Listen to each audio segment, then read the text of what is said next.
지금은 6.25 때 상황하고는 판이하게 다릅니다.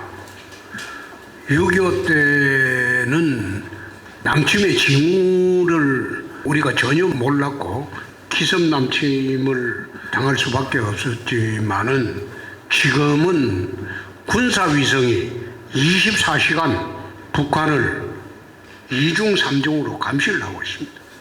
근데 북한의 군사 동향뿐만 아니라 부대 이동 상황까지도 실시간 체크가 가능한 시대가 됐습니다.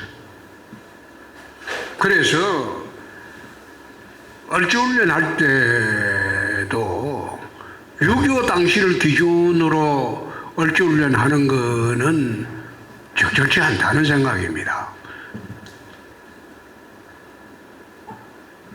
내가 얼지 연습 많이 봤어요.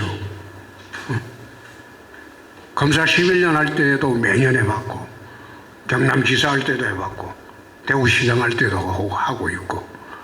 그런데 지금 중앙통제반이나 얼지 연습하는 과정을 보면 이거 6.25 당시하고 별반 대책이 다르지 않다. 그건 맞지 않는다.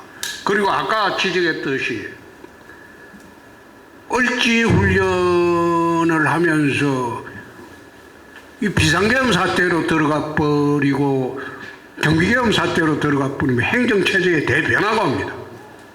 근데 거기에 맞춰서 얼지 연습을 할 수밖에 없다고 그렇게 해야 되고, 근데 거기도 뚜렷하지가 않아요. 그리고 세 번째, 핵 공격에 대한 프로그램을 한번 작년에 우리가 주문을 중앙통제반에 했다고?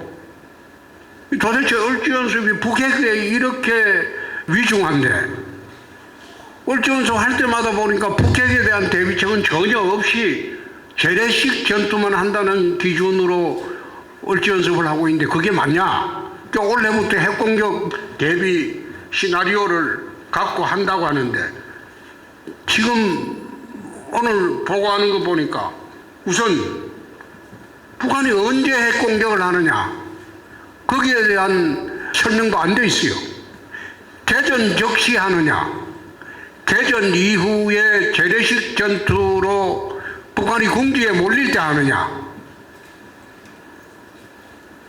그 두 차이에 따라서 이 대응책이 달라져야 돼요. 달라져야 되는데 그게 언제 핵공격을 하는지 거기에 대한 명확한 그것도 없이 두리뭉실하게 대책만 되어 있어요. 피폭 당했다는 걸 기준으로. 지금은 위성 감시 체제가 철저히 되어 있기 때문에 북한의 핵공격 징후가 보이면 우리는 선제 타격을 해서 핵을 무력화시키는 방안을 가져갈 수밖에 없습니다. 근데 선제 타격이 실패했을 경우에 핵공격을 받았다면 어떻게 수습할 것인가? 그게 세 번째 대책으로 나오는 거예요. 이제 거기에 대한 아무런 설명 없이 그냥 피폭됐으니까 어떻게 한다, 환자 처리 어떻게 한다. 그거는 훈련이 아니죠. 중앙통제반에서도 하는 그 훈련도 아니죠. 그래서 좀 더 실전같이 또 현 상황에 맞게 얼지 연습이 제대로 이루어지고, 얼지 연습 기간 중에는 그야말로 긴장을 갖고 하는 게 옳지 않느냐 싶은데, 여태 매년 타성으로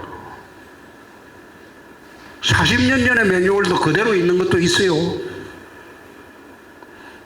지난번에 내가 뭐라고 했어요? 작년에 할 때 주거 환경이 변했다. 6.25 당시는 단독주택이라서 우물도 있고 큰 문제가 안 됐지만 전란 속에서도 지금은 전부 전국의 한 80%가 아파트화 돼버리는데 거기에 전기 끊어지고 수도 끊어지고 그러면 20층에 사는 사람들이 살 수 있겠어요? 화장실 사용도 못 하는데 그 지옥이 된다고. 아파트를 앉으면 바로 지옥이 돼요. 거기에 대한 제대로 된 대책을 지금 얼티언스 기간 중에서 우리가 세우고 훈련할 수 있느냐 이 말이에요. 근데 그게 제대로 실어서 없게 훈련하는 것은 의미 없는 훈련이다. 그래서 이런 점을 좀 중앙통제반에 내려오신 분들도 제대로 좀 지적을 해서 내년에는 좀 개선이 될 수 있도록 해 주시기 바랍니다. 오늘 아침 일찍 수고하셨습니다. 네. 네, 이상으로